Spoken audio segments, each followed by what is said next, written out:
FEDEF para falar para vocês. A iniciativa chama-se O Verbo de Deus e tem palestras, seminários, workshops, várias atividades.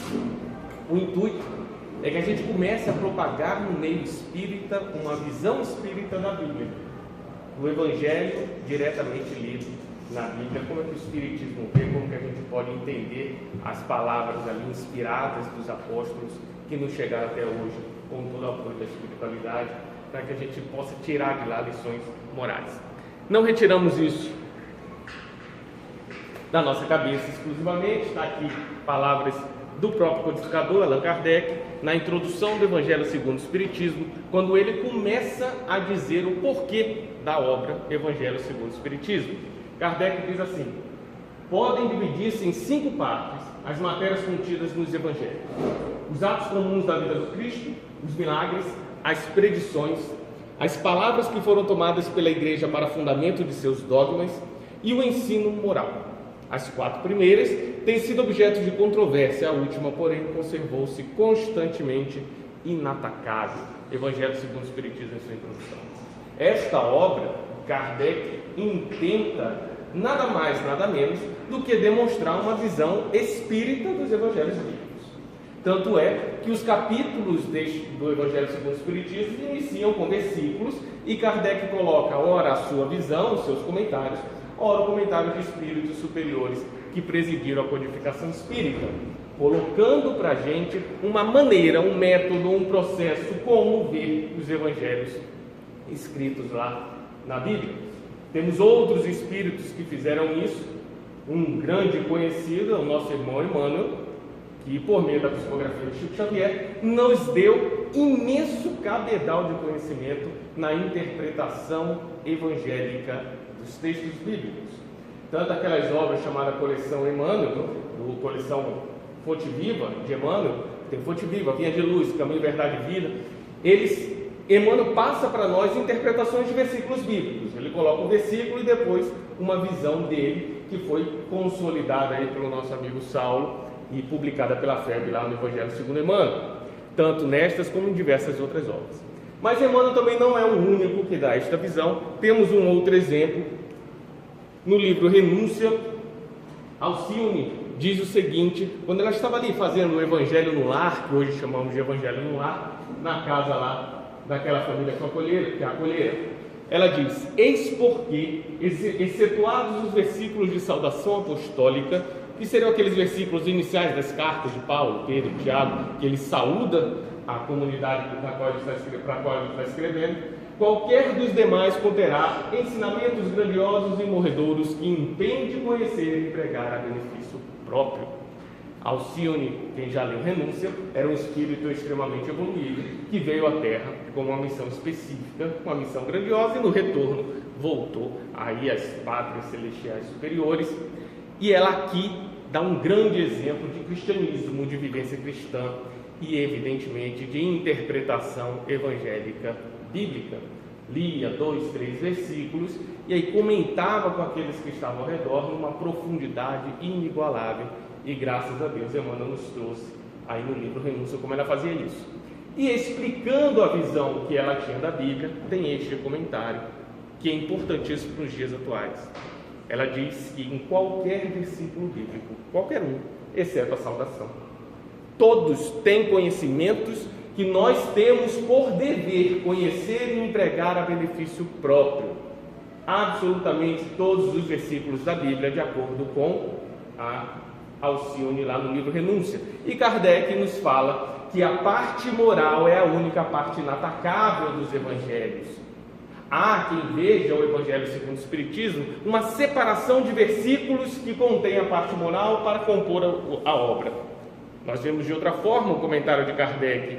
Ele separa alguns, porque não dava para colocar a Bíblia inteira, separa basicamente o Sermão da Montanha e alguns outros, mas o que ele coloca lá não são os versículos que diz a respeito da moral. Coloca alguns versículos e coloca a visão moral destes versículos. E aí Alcione vem corroborar com isso. Qualquer versículo bíblico, exceto a saudação, dá para nós enxergarmos moral cristã nele, que impende a cada um de nós, que obriga, que incita, que temos por dever empregar nas nossas vidas hoje.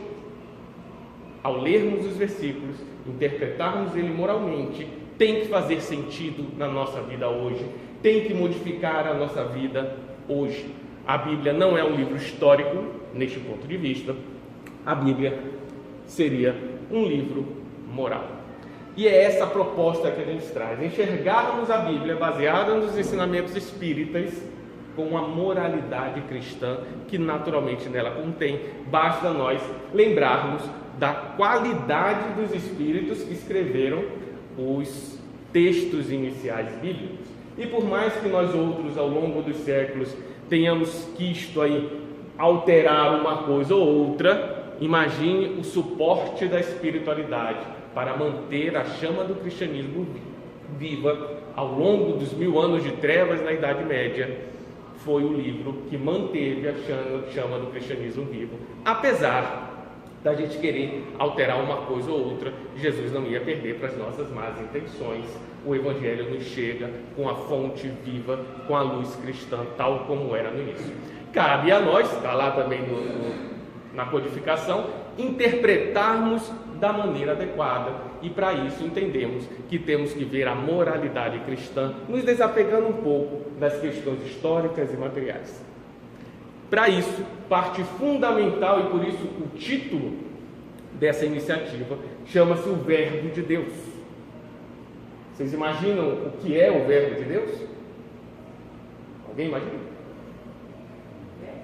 O Verbo de Deus é o quê? De onde a gente tirou isso? O Verbo divino. Evangelho segundo São João, capítulo 1, versículo 1. No início era o Verbo, e o Verbo estava com Deus, e o Verbo era Deus. Tudo que foi feito por meio dele, nada foi feito sem que seja por intermédio dele. E o Verbo era a vida, e a vida era a luz dos homens. E a luz resplandece nas trevas, mas as trevas não a compreenderam. Quem é o Verbo de Deus? Que se fez carne, que veio à luz dos homens, e as trevas de nossos corações não compreenderam. Jesus. Nesse sentido, na visão de João para com Cristo, Jesus não é o corpo físico, Jesus não é uma personalidade, Jesus não é um indivíduo, Jesus é o Verbo divino manifesto, é a vontade de Deus manifestada aos homens, é o exercício da providência divina viva à nossa frente, para que nós possamos compreender as leis morais, para que nós possamos compreender como o universo funciona.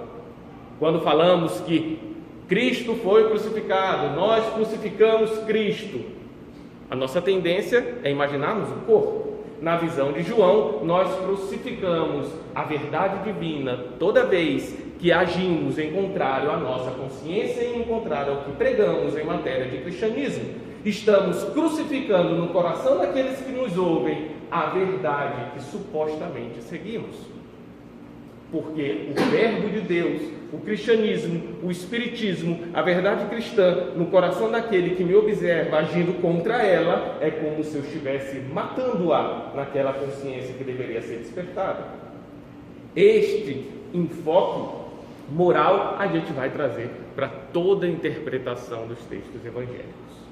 Não é fácil, talvez por alguns atavismos teológicos que trazemos, temos alguns hábitos mentais de sempre enxergar as questões fáticas, as questões históricas dos evangelhos, porque nem sempre cabe, faz muito sentido a razão, e aí a maioria das controvérsias, por isso que Kardec falou das visões que podemos ter do evangelho. Se olharmos a moral, esta é inatacável, e essa é a proposta de hoje. Vamos falar dessa passagem lá do Evangelho de São Mateus, capítulo 10, versículos de 11 a 15. São 5 versículos. Não sei se alguém aqui se lembra dessa passagem em que Jesus orienta os apóstolos. Ele, na hora que envia seus apóstolos 2 a 2 para pregar, ide e pregai, ele dá uma série de recomendações nesse capítulo 10. E este é o encerramento dessas recomendações. Como você deve pregar? Está falando aos apóstolos. O que vocês vão enfrentar por aí? A pregar cristianismo. Pregar o cristianismo não é falar do cristianismo. Pregar o cristianismo é dar um testemunho.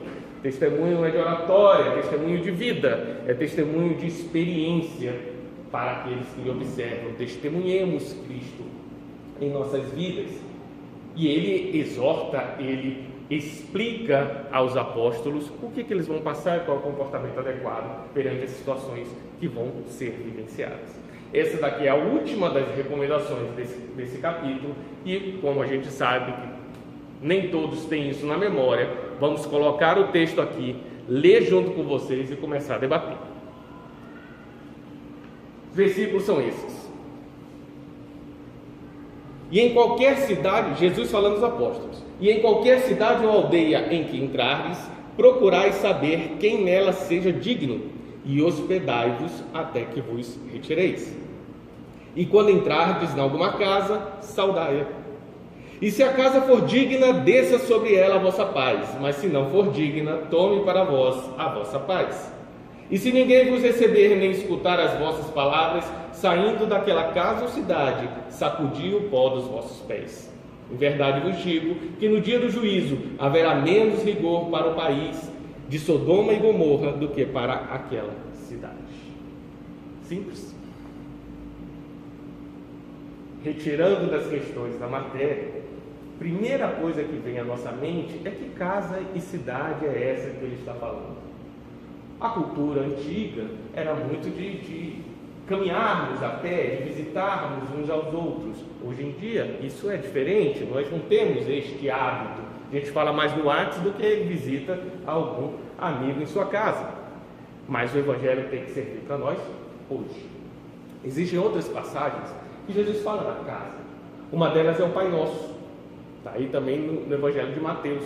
E ele, antes de falar o Pai Nosso, ele ensina como orar. E ele fala, vai para o interior da tua casa, no íntimo do teu quarto, e ore a Deus, porque Deus que vê o que está oculto saberá o que a gente precisa. Quando ele fala do nosso íntimo, ele refere-se à nossa casa. Não é a casa física, mas é o nosso íntimo. É onde moramos de fato, é onde estão as nossas coisas reais, onde estão as nossas características reais. Quando a gente vê casas e cidades relatadas nos evangelhos, a gente pode enxergar isso como os nossos íntimos individuais ou na nossa coletividade. Os nossos sentimentos, as nossas emoções, os nossos valores, as nossas características mais íntimas, positivas ou não. É a nossa casa. Tem uma outra passagem que fala que Jesus percorria todas as casas e fazia milagres. Já imaginaram se a gente pegar isso ao pé da letra? Jesus percorreu todas as casas? Evidentemente que não, o mundo era muito maior do que Jerusalém e aquela região que ele vivia, Cafarnaum, etc. Ele não percorreu todas as casas, mas se enxergarmos casa como íntimo dos seres, Jesus percorre todas as casas, aí começa a fazer mais sentido. Porque Jesus está atuando em todos nós a todo momento, mesmo que nós não percebamos, fazendo milagres de transformação moral, milagres de cura das doenças morais e não das doenças físicas, porque a doença física é apenas um meio que ele se utiliza para a grande finalidade e missão dele, que é estabelecer em nós, por vontade nossa, as nossas curas espirituais, as nossas curas morais. Tudo o que se passa é para que nós aprendamos a nos curar. Quando Jesus cura uma doença, ele cura a doença moral e não a do corpo. Evidentemente, os evangelhos usam os conceitos estabelecidos daquela comunidade para poder sensibilizar o entendimento daquelas pessoas, assim como os espíritos. No próprio livro dos espíritos, por vezes, a pergunta de Kardec, eles respondem que não tem palavras, não dá para dizer, porque falta-lhes o sentido, falta a condição de vocês enxergarem e conceberem um ensinamento maior do que o que vocês podem imaginar. Para sanar isto, aquele povo utiliza-se de metáforas e esta é uma delas. Então, quando diz em qualquer cidade ou aldeia que entrar, Jesus está falando aos apóstolos. Quando nós assumirmos posição de apóstolo, e quando a gente fala em assumir posição de apóstolo, não é um crachá, não é um rótulo, não é alguma coisa que você é eleito. Nós, por vezes, somos apóstolos, por vezes somos discípulos, por vezes somos Caifás, por vezes somos Pilatos, por vezes somos Pedro, por vezes somos Judas. As personagens bíblicas representam comportamentos humanos. Quantas vezes nós não crucificamos o Verbo divino em nossos comportamentos perante os nossos irmãos? Quantas vezes nós não fomos a rocha viva da fé, passando dificuldades com a fé inabalável, mas outras negamos Jesus por medo do sofrimento que poderia nos competir, tal como Pedro nega Jesus quando Jesus está sendo entregue? Quantas vezes acusamos a providência divina, como fez Caifás perante Jesus?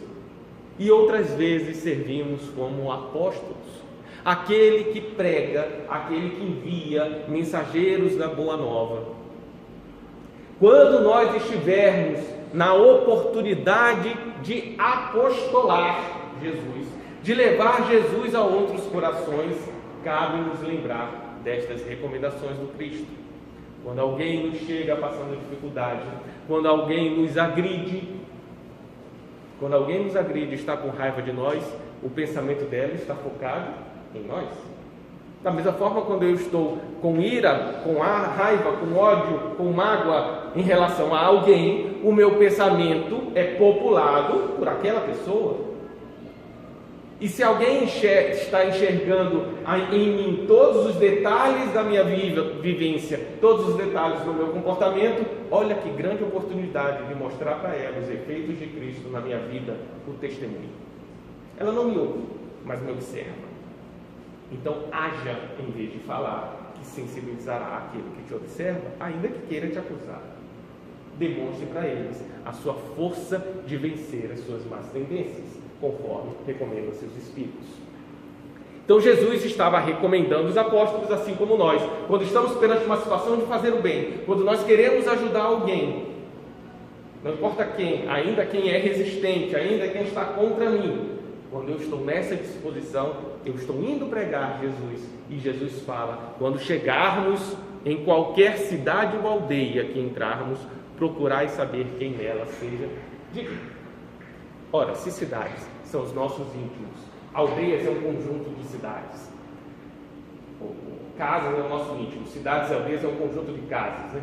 Quando nós estivermos interagindo com alguém na função de apóstolo, ou seja, com equilíbrio suficiente para pregar Jesus recomenda o quê? Que nós procuremos quem seja digno. Aí qual é a nossa interpretação? Começamos a julgar os outros. Você não é digno, você não é digno, você é digno de falar comigo. E não é isso que Jesus está dizendo.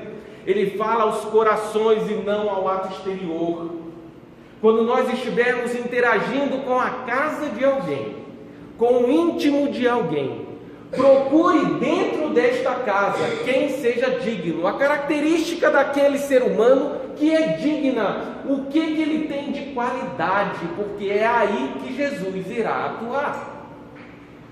Jesus enxerga em nós as nossas qualidades e as utiliza para vencer as nossas deficiências. E nós, como instrumentos de Jesus, como mensageiros do Cristo apóstolos, temos que ter esta habilidade de enxergar em nossos irmãos, quando eu começar a interagir com o íntimo dele, com as emoções, com os pensamentos, com os comportamentos, conviver lado a lado, quando nós estabelecemos algum tipo de vínculo com o meu irmão, eu estou adentrando aquela casa, procurai ali quem é digno, porque é por ali que Jesus vai atuar. Uma linguagem que o pessoal costuma dizer hoje, Jesus então privilegia a parte cheia do copo, né? Sim, entre o vazio e o cheio, ele pega o cheio, né? Então enxerguemos quem é digno, as características dignas daquela pessoa, não para julgar, mas para que elas possam servir a Jesus, porque as características indignas nossas não servem a Jesus, as nossas paixões inferiores não servem a Jesus, pelo contrário, nos tendenciam a atitudes e comportamentos que não são tão louváveis assim, e todos nós ainda o temos. Reconhecê-los é um avanço. Para poder vencê-los, temos que reconhecê-los.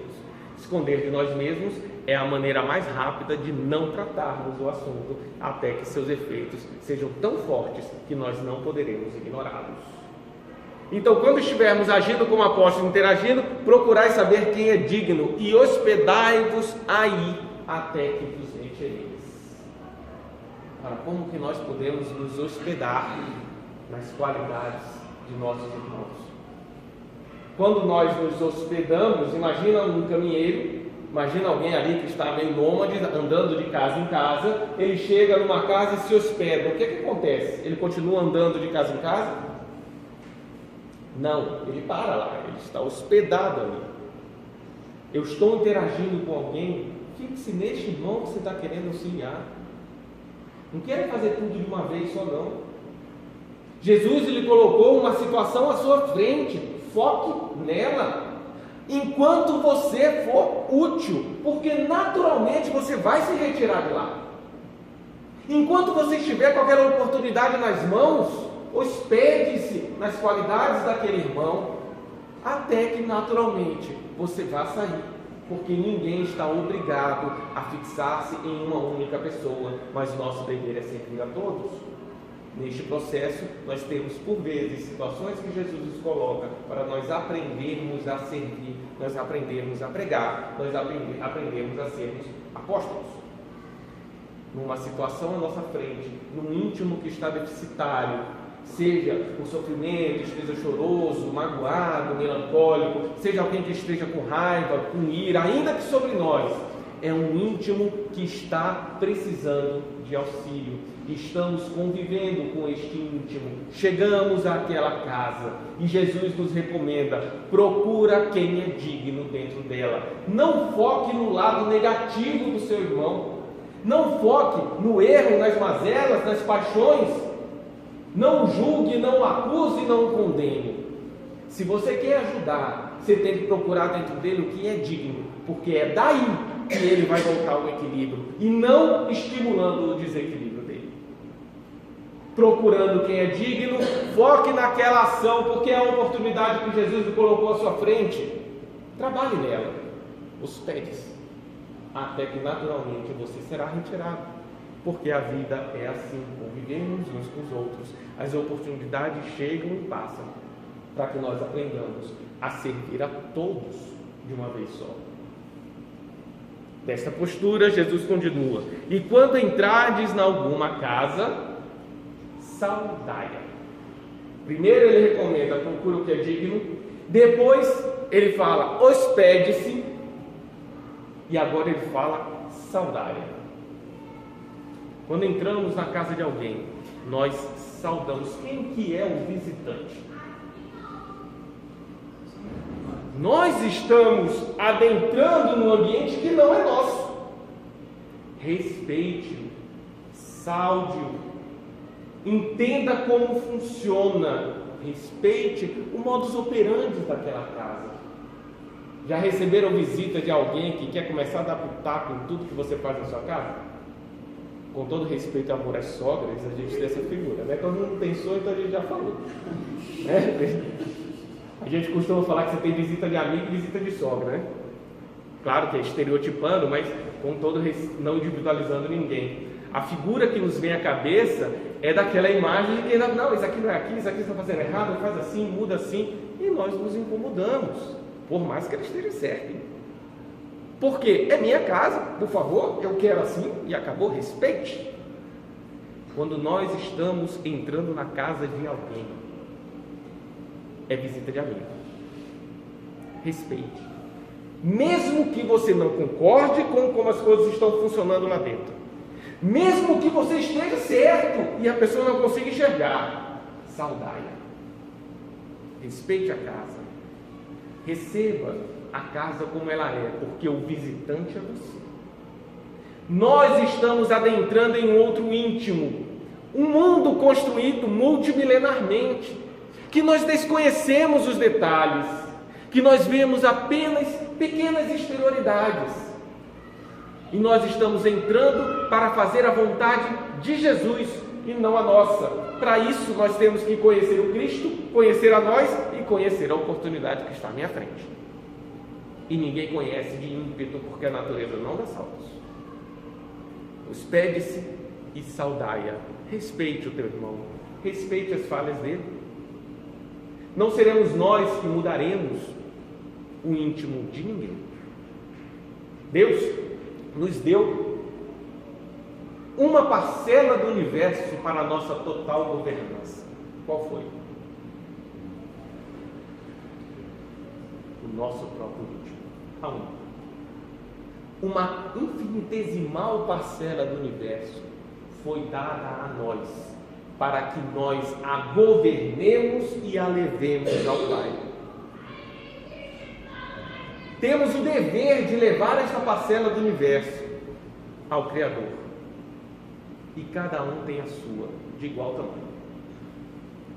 Nós impormos uma mudança a outro é contraproducente, porque o governador daquela parcela do universo é Ele e não nós. Nós podemos, no máximo, influenciar o governador daquelas terras para que ele as modifique, mas não mudá-las. Vocês já pararam para pensar qual é a missão de Jesus aqui na terra? Jesus tem por missão nos modificar? Não. Jesus tem o poder de nos mudar? Está ficando mais difícil, né? Poder, não. Tem ou não tem? A ver? Tem, mas não quer, né? O bem pode ser imposto? Se eu não quiser mudar e Jesus quiser, Ele pode me obrigar a mudar?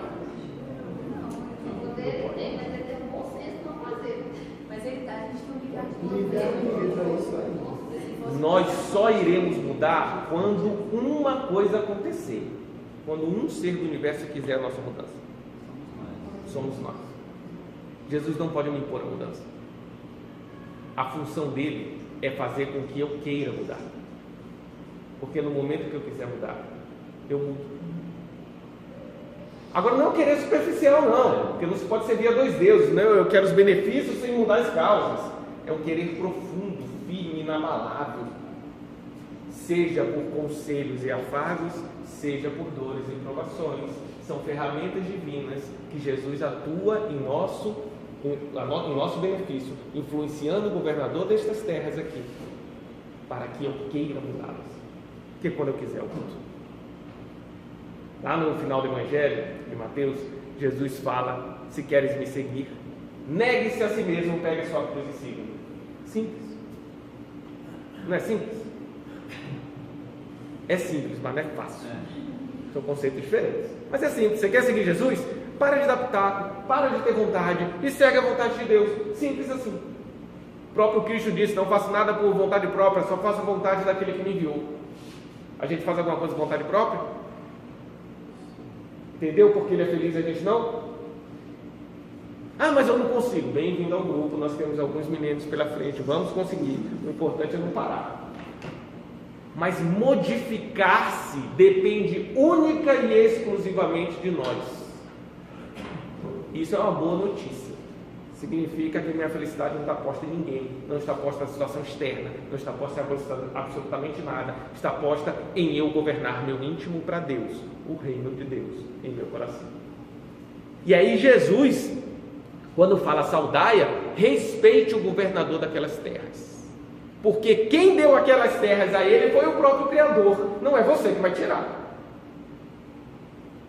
Nós não modificamos ninguém, nós não temos que ver a modificação de ninguém.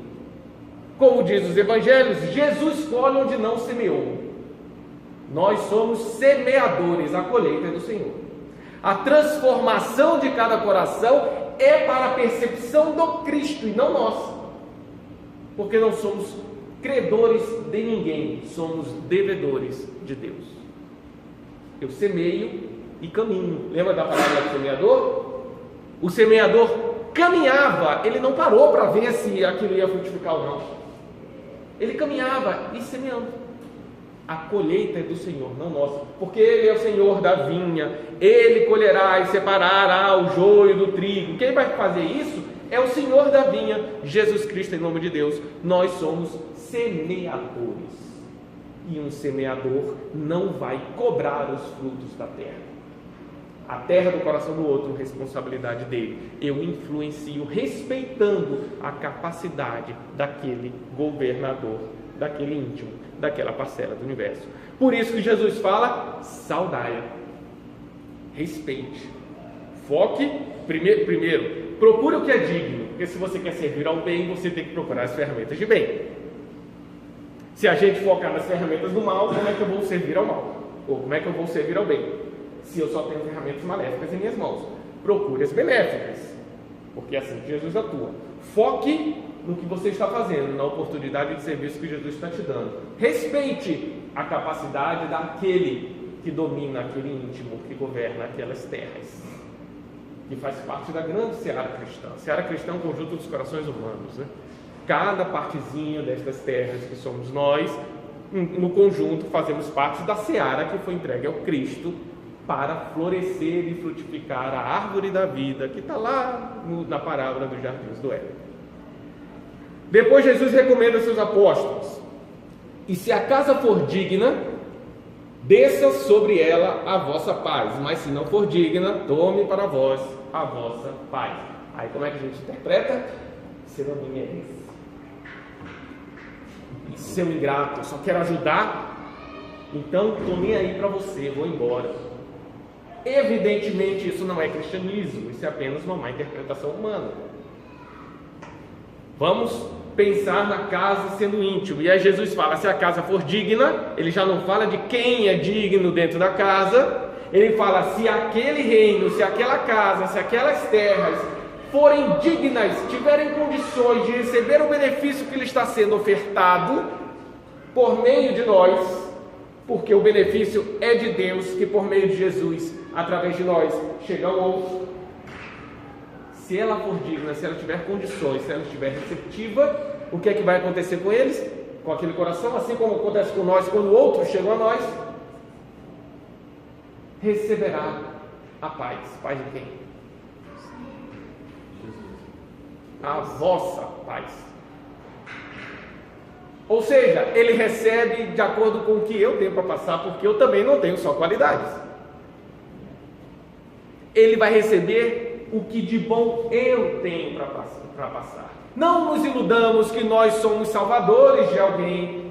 Nós somos aqueles responsáveis pelo nosso íntimo. O que eu passo para o outro é uma parte da salvação daquele irmão, que é colheita do Senhor. Não fui eu que salvei fulano, não é minha responsabilidade, ou não é mérito meu que ele saiu do lado obscuro ou de comportamentos nefastos, é mérito dele para a obra de Deus. Eu apenas colaborei com uma parte em um determinado momento, aproveitando uma oportunidade que Jesus me colocou à frente. Mas não sou eu o responsável pelo reerguimento do meu irmão. Eu não tenho essa capacidade. Função esta, neste planeta, é de Jesus Cristo. Isto evita o orgulho, a vaidade daqueles que agem como apóstolos. Quando eu estou me colocando na posição de apóstolo, de servir, Senhor, me ajuda a ajudar aquele irmão, lembremos disso. Se aquela casa for digna, ela receberá a minha paz, não é a paz de Jesus. E eu tenho que entender isso. Eu dei a minha contribuição. Senhor, obrigado por eu poder ajudar e aprender como agir com misericórdia, e que aquele terreno frutifique para Deus. Como diz João Batista, é necessário que ele cresça e eu diminua. Nós, como preparadores prévios do despertar daquela consciência, influenciadores, tal como João Batista é aquele que antevém ao Cristo, quando chega ao Cristo, é necessário que eu diminua, como João Batista falou, e ele cresça. Como você não enxerga o que fazer, você não consegue enxergar valores morais e cristãos, e Jesus me coloca à frente essa oportunidade, eu tento identificar o que é benéfico naquele irmão que me chega, foco naquela oportunidade, pedindo aos céus as forças para atuar, respeito as características daquele irmão e entrego para ele a minha paz. Ele sendo digno, ele passa a a querer conhecer Jesus. Eu não posso atuar nele em matéria de cristianismo com o intuito de ele agradecer a mim. Afinal, você está pregando Cristo ou você? E quando ele começa a abrir os olhos para Cristo, é necessário que eu diminua, para que no coração dele Cristo cresça. A referência é Jesus, não sou eu. Por isso vemos grandes espíritos insistentemente falando: não sou eu não faço nada. E a gente acha que é um exemplo externo, ele sabe, mas ele está querendo ser humilde. Não, ele realmente sente isso. Acorda, não sou eu. Eu só te dei a minha paz e é suja. Mas eu estou limpando. Mas eu estou ampliando ela. Vamos trabalhar junto, não um acima do outro. Porque eu preciso das suas qualidades também. Só que naquele momento você estava mais fragilizado e Jesus conseguiu atuar em cima das minhas qualidades para poder me auxiliar. Amanhã será o inverso. Esta consciência faz nos enxergar uns aos outros como iguais, mesmo de fato. E aí Jesus ainda complementa: se não for digna, tome sobre vós a vossa paz. Se não for digna, então pelo menos eu fui beneficiado, né? Não, isso seria egoísmo. O que ele está falando aos apóstolos? Se aparentemente não der resultado nenhum, você foi ferramenta divina. Não houve desperdício de esforço, porque a paz não saiu de você. O seu esforço não foi em vão. Afinal, você não é o senhor da vinha, a colheita não é sua. A colheita leva um tempo, vai vir outro. Como o Paulo de Tarso falava, né? Apóstolo, quando ele comentava nas suas cartas, ele falava de Apolo. Apolo trabalhou a terra, Paulo semeou, mas a colheita é do Senhor. Cada um na sua função, e nós não sabemos como está o arado daqueles corações. Não desanimemos, não julguemos o outro porque ele não me ouviu. Vocês já ouviram ou falaram, por exemplo: eu me cansei de ser bonzinho. Porque bonzinho só toma na cabeça. Eu cansei de perdoar, porque não adianta nada, a gente só sofre. Não é meio paradoxal? Você cansa de perdoar? Se o perdão te alivia, o que pesa? É o perdão? Só que para eu perdoar, eu tenho que ter feito o que antes? Eu tenho que ter me ofendido. Você está cansado de se ofender e precisar do perdão, e precisar perdoar. Pare de se ofender, porque o perdão te alivia. Mas se eu tenho que perdoar 100 vezes por dia, significa que eu me ofendi 100 vezes por dia. E aí está o seu cansaço, o esforço de querer perdoar porque você está ofendido. E o perdão não é algo natural ainda. Ser bonzinho não cansa. O que cansa é essa necessidade que eu tenho que trabalhar em mim, porque isso não é natural ainda em meus corações. Então, quando eu estou servindo a outro em nome do Cristo, não se preocupe com os resultados imediatos. Não cobre daquele governador daquelas terras o resultado que você espera, porque nós só entregamos para ele a nossa paz. Só um pedacinho. A gente não sabe como está todo o quebra-cabeça lá dentro. A gente não conhece o íntimo daquela casa. Não desista, não desanime, porque nós somos semeadores. Se a casa não for digna, se ele não tiver no momento, se a sua pedrinha de construção não for a última para a obra estar pronta, você não vai ver a obra pronta. Se ela for a última, você vê. Mas se não for, ela não vai estar pronta, você não vai ver. Mas o esforço não vai ser desperdiçado, porque se ele não for digno, tome sobre vós a vossa paz. Você estará em paz de consciência, você aumentará a satisfação dentro de si, porque aproveitou a oportunidade de semeador que lhe foi dada. O problema é que a gente quer os benefícios da colheita. A gente quer ser o dono da vinha. E o dono da vinha é Jesus, não nós. Nós somos semeadores. E um semeador consciente tem que estar feliz pelo ato de semear e não pelo ato de colher. Quem colhe é o dono da vinha. Nós semeamos. Bruna, não tem como fugir de um pensamento aqui que eu acho que vale tudo. Como pais, a gente tem uma ansiedade de ver os nossos filhos se transformando, né? Pessoas de bem, ou fazendo aquilo que a gente acha que é melhor para eles. Se a gente lembrar de tudo isso, se a gente for desde o início do que você veio falar, assim, é como a gente falha nisso aí. Primeiro a gente foca nos pontos fracos dele. A gente sempre acha que vai ajudar se a gente ficar martelando naquilo que ele ainda não aprendeu, não se desenvolveu. Muitas vezes a gente esquece o lado que o espírito já vem pronto, algumas características que já estão, né, que pode trazer tanta coisa boa para ele. Outra coisa é a gente respeitar, né? É muito difícil, porque criança, a gente fala, não tem esse negócio de respeitar a criança, ela não sabe o que ele está fazendo. Mas se a gente, né, passar um pouco daquele corpinho pequeno e respeitar o espírito que está ali, e a gente não sabe a experiência que aquele espírito já teve, né, para chegar até nossas vidas, inclusive, daquela forma, agindo daquela forma. Acho que ajuda tudo isso, a gente parar para pensar no ato de educar, a gente vai fazer um trabalho melhor. A gente lê, quem tem filhos, naturalmente o pensamento vai para os filhos. O saudai é conhecer as características daquele irmão que lhe chega.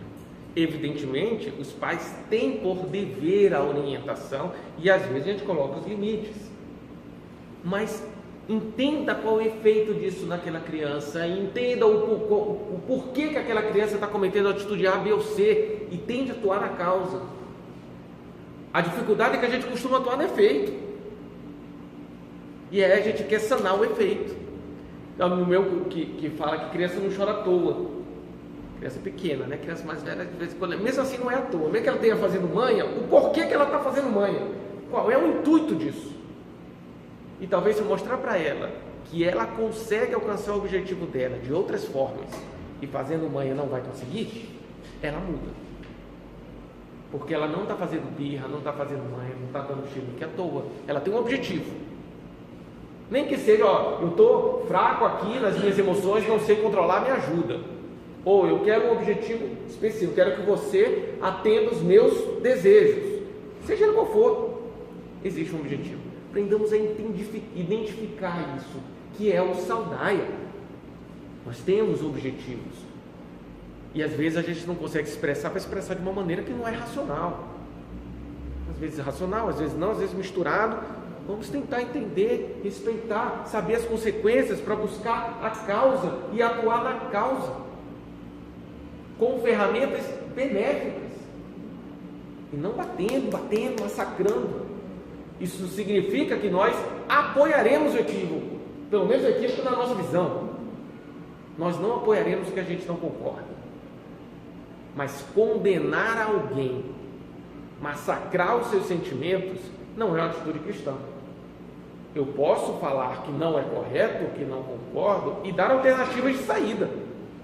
Posso até impedir um ato que eu sei que vai lhe trazer prejuízos, mas o meu objetivo não é esse. O meu objetivo é trabalhar na causa. Eu dou alternativas de saída para alcançar aquele objetivo.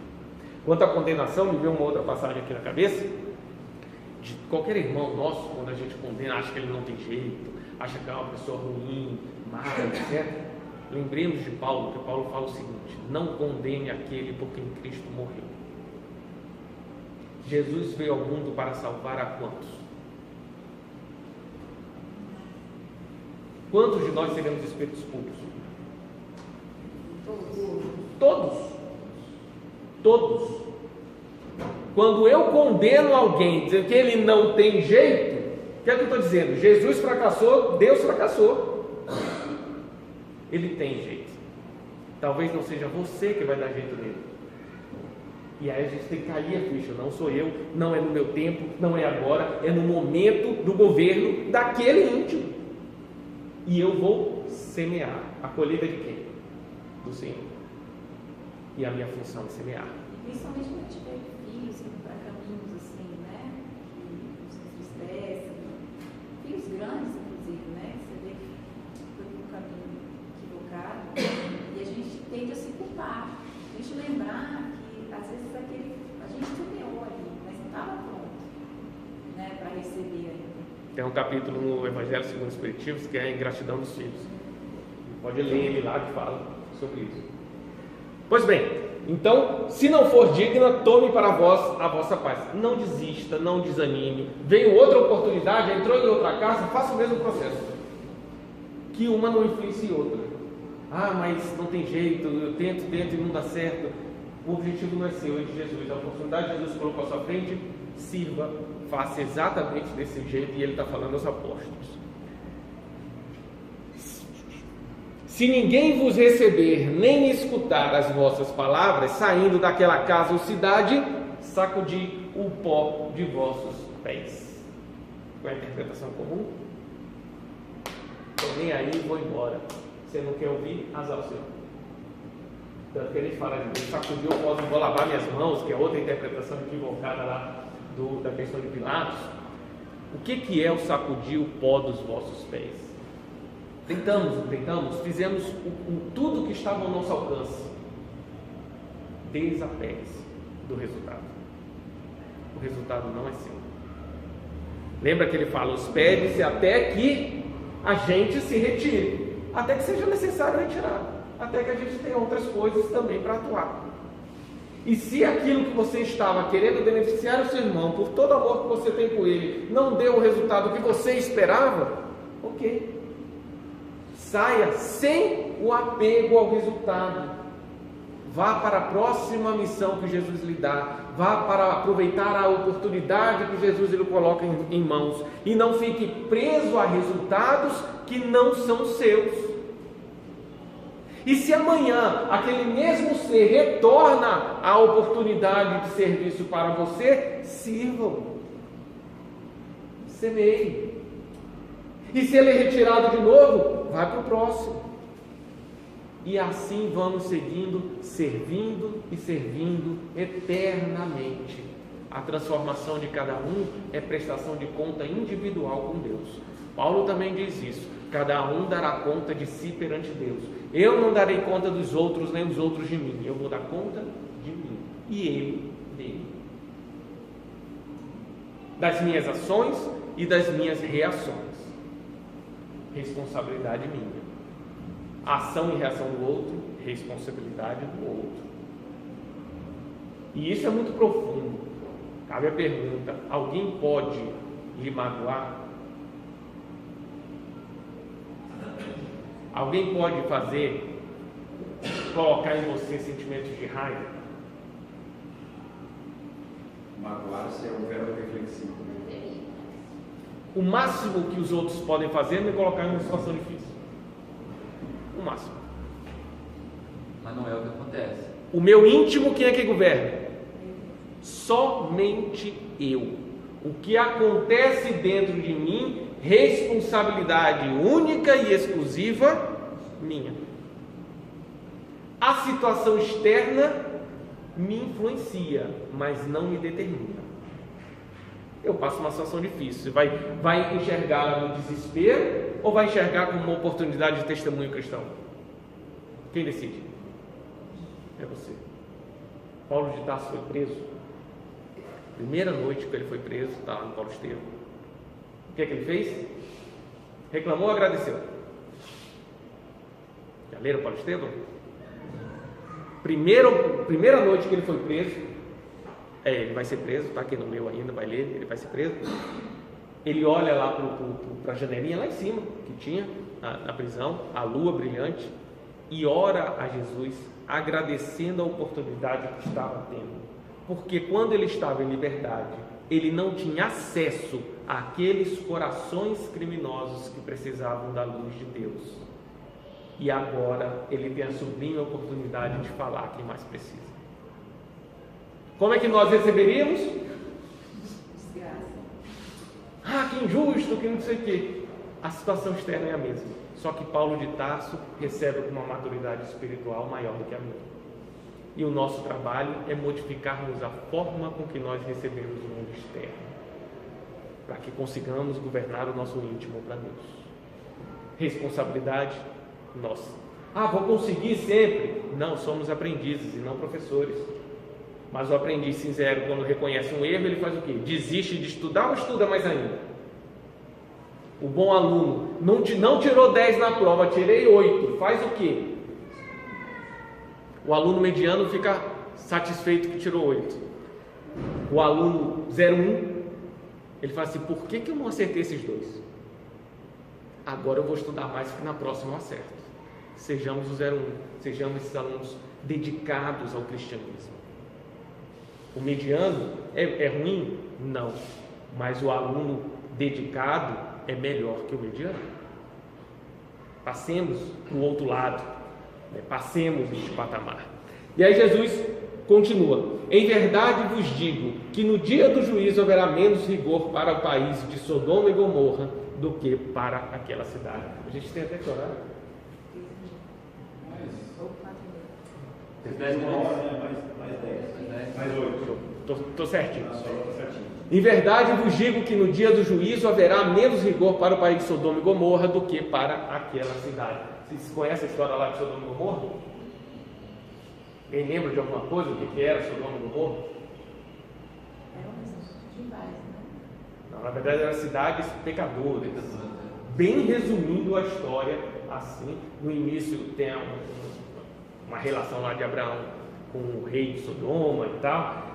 É uma passagem belíssima do Velho Testamento, metafórica, né? Sodoma e Gomorra não foi queimada pelo céu, com enxofre, com nada disso, é metafórico. Imagine também as nossas paixões sendo desviadas. Tem uma história que aí eles vão lutar por uma causa benéfica, eles reis de Sodoma e Gomorra ficam presos no piche, como nós, a nossa vontade, querendo agir para o bem, e nós acabamos ficando presos na nossa materialidade, que nos prende ao chão. Tem uma série de figuras essa passagem de Sodoma e Gomorra, e aí Deus fala a Abraão que vai destruir a cidade. Um anjo de Deus, não tem jeito. Ele fala assim, mas se tiver 50 justos, você vai destruir 50 justos, a cidade inteira, tendo 50 justos lá dentro? E aí, aí Deus fala, tudo bem, se tiver 50 justos eu não destruo. Mas, Senhor, me desculpe, e se tiver 30? E ele fala, mas não, 30, e se tiver 10? Se tiver 1? E aí, também tem uma outra passagem lá do Velho Testamento, que Deus fala que se tiver um justo, ele não destrói a cidade. Aí lembra da gente, se a pessoa tiver uma qualidade boa, ela merece ser ajudada, porque dali pode vir toda a recuperação dela, e certamente verá. Ninguém é todo bom, ninguém é todo mal. Acontece que decide-se destruir lá Sodoma, porque só não dá, ela está propagando o pecado, aquilo está expandindo, a gente precisa resolver a causa. Mas Ló estava lá e Ló era um homem justo. Então os anjos do Senhor vão lá, retiram Ló da cidade, mandam eles seguirem até a montanha, tem que ser levado, tem que seguir até a montanha, ele com a esposa e as famílias, e recomenda, vocês lembram que ele recomenda para Ló? Não olhe para trás, que eu vou destruir Sodoma. Olhe para nós, quando nós estamos apegados aos nossos erros do passado, às nossas características anteriores e as situações externas como ferramentas divinas organizadas por Jesus, virá para destruir a nossa personalidade pretérita inferior àquela que somos e que deveremos ser. Não olhem para trás. Se olhar para trás, acontece o quê? Você vira uma estátua de sal. Você para de caminhar. Caminhe para as montanhas. Você vai ter um esforço, uma caminhada para se elevar. Se você olhar para trás, você vira estátua. Você pare de sal, porque sal era alguma coisa que fertilizava a terra, que servia para fertilização, que servia para plantar. E Paulo fala no Salmo 9, Jesus também fala. Se o sal da terra for insosso, para que serve? Senão para ser jogado fora. Se ele não serve para a finalidade dele, nós temos esse potencial dentro de nós. Nós temos sal dentro de nós para frutificar e para fortalecer, para fazer nascer a árvore da vida dentro de nós. Mas se eu fico olhando para trás e apegado ao passado, Quando eu era pior do que eu sou hoje, porque a lei do progresso é uma lei, eu, apesar de ter todo o sal dentro de mim, vou virar uma estátua de sal, mas estátua, para de andar. Ande, o foco são as montanhas. Isso é Sodoma e Gomorra. Vamos destruir Sodoma e Gomorra. Não é para punir, porque Sodoma e Gomorra é dentro de nós. É para que nós tenhamos condições, da parte justa, elevar-se às montanhas.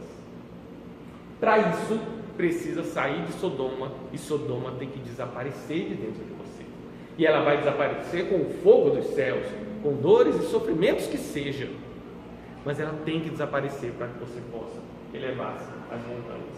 E aí Jesus usa essa figura quando fala: em verdade vos digo que no dia do juízo, que dia do juízo é esse? Vai ter um dia só que todo mundo vai ser julgado? Isso não é bíblico, isso não está na Bíblia. Vai ter um dia só e todo mundo vai ser julgado. Isso é interpretativo. O que ele fala? É dia do juízo, o dia em que nós vamos cair em consciência. André Luiz fala que o desencarno é encontro com a própria consciência, né? Quando eu caio em mim, não só no desencarno, agora eu vou descer na vida encarnada, cai a ficha, eu falo assim: meu Deus, quanto tempo eu perdi, como é que eu fiz isso, por que eu agi desta maneira por tanto tempo, como eu estava equivocado. E isto vai trazer dores de remorso, de arrependimento, vai doer. A gente tem medo danado da dor, mas a dor é ferramenta divina para nos recolocar no trilho. E a gente, às vezes, por medo de sentir dor, a gente não age no bem. Imagina se Jesus pensasse assim: não, eu não vou fazer não, porque senão eu vou ser crucificado. E aí o que é que ele falou assim? Tem de bom ânimo, eu vou ser crucificado, mas isso é bom para os apóstolos, na Santa Ceia. Chegou um momento, e vocês vão ficar sem me ver, mas aquele que não esquecer minhas palavras será salvo. E assim nós temos que agir. Quando cair a ficha, o sofrimento que ele fala, haverá menos rigor para o país Sodoma e Gomorra do que para aquela cidade. Quando cairmos a ficha de que nós recebemos tanta ajuda, de que nós tínhamos todas as condições, todas as ferramentas, e por pequenas satisfações temporárias, eu abri mão da ferramenta que vai me levar à felicidade eterna, dói. Por satisfações temporárias do mundo, por satisfações do ego, por satisfações de químicos, por satisfações de eventos que me estimulam a inferioridade, por satisfações de leituras não edificantes, por satisfações de comentários que não são elevados, por satisfações de brigas, de ganhar uma briga. Quando você está discutindo, não é bom ganhar discussão? Sei contra vocês, mas eu já estou na faixa que acho bom. Preciso evoluir. Você está discutindo com alguém, aí você dá uma que a pessoa...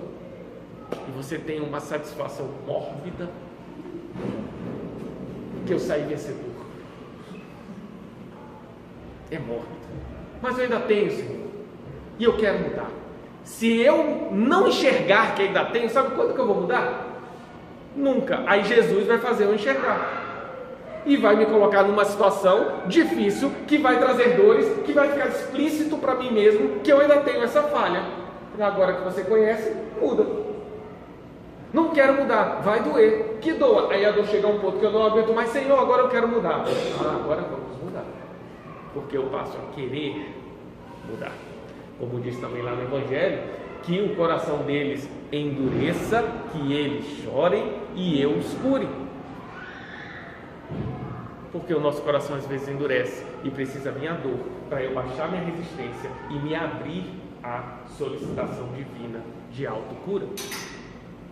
Então, quando cair a ficha, quando minha consciência despertar para tudo aquilo que eu recebi dos apóstolos do Senhor, que vieram até mim em inúmeras situações, por meio de um amigo, por meio de um desconhecido, por meio da internet, por meio de uma palestra, por meio de um livro, por meio de uma conversa, por meio de uma intuição, por meio de uma aprovação, por diversas ferramentas que Deus proporciona a Jesus para atuar. Quando cair a ficha que eu desperdicei todas elas, o rigor, a dor do arrependimento será mais forte do que com Sodoma, Porque Sodoma, naquela época, ela não tinha esse auxílio todo, porque as terras de Abraão que frutificarão darão a descendência a Abraão como areia, né, como o pó, como o grão de areia, foi feito em outro local. Saíram os dois. E aí Abraão foi para um local e outro local que foi interagir lá com Sodoma e Gomorra. Eles não tinham este apoio todo que os apóstolos estão nos dando. E quando cair a ficha que a gente desperdiçou, a dor do arrependimento será muito forte, mais forte do que o nosso passado, que nós não tínhamos condições de perceber essa ajuda que nos chegava. Como Sodoma e Gomorra não perceberam, não tiveram esse auxílio, nós no passado não tínhamos a menor condição de perceber coisas mais abstratas. E erramos, às vezes com atos exteriores até mais graves, mas o nosso mundo íntimo estava muito mais obscuro e nós não enxergávamos a luz que enxergamos hoje. E essa capacidade, essa noção que temos capacidade de mudar e não mudamos porque optamos por coisas de menor valor, é isso que traz a dor do arrependimento. E este rigor que Jesus fala no dia do juízo, no dia de cair a consciência, será maior por causa disso, porque nós teremos a certeza que poderíamos passar. E isso nos trará essa dor que certamente vai ser uma impulsionadora para outras encarnações, para outras oportunidades. Mas não precisa esperarmos outras encarnações. Nós somos espíritos e não vivemos de encarnação em encarnação. Vivemos de um modo contínuo, cuja encarnação é apenas uma situação que passamos. Se tivermos consciência espiritual cristã agora, não vamos precisar desencarnar para criarmos essa consciência. As situações do dia a dia nos chegam, dia após dia, diuturnamente. Uma casa nos chega e nós adentramos em seu íntimo. Façamos o que Jesus recomenda aos apóstolos. Entremos na casa, procura saber quem dela é digno, hospede-se naquela casa, saúda, entregue a vossa paz, desapegue-se do resultado, não olhe para trás. Se você tiver que sair porque é infrutífero, sacudi o pó dos vossos pés e segue a sua jornada servindo a Jesus. Que Deus nos abençoe.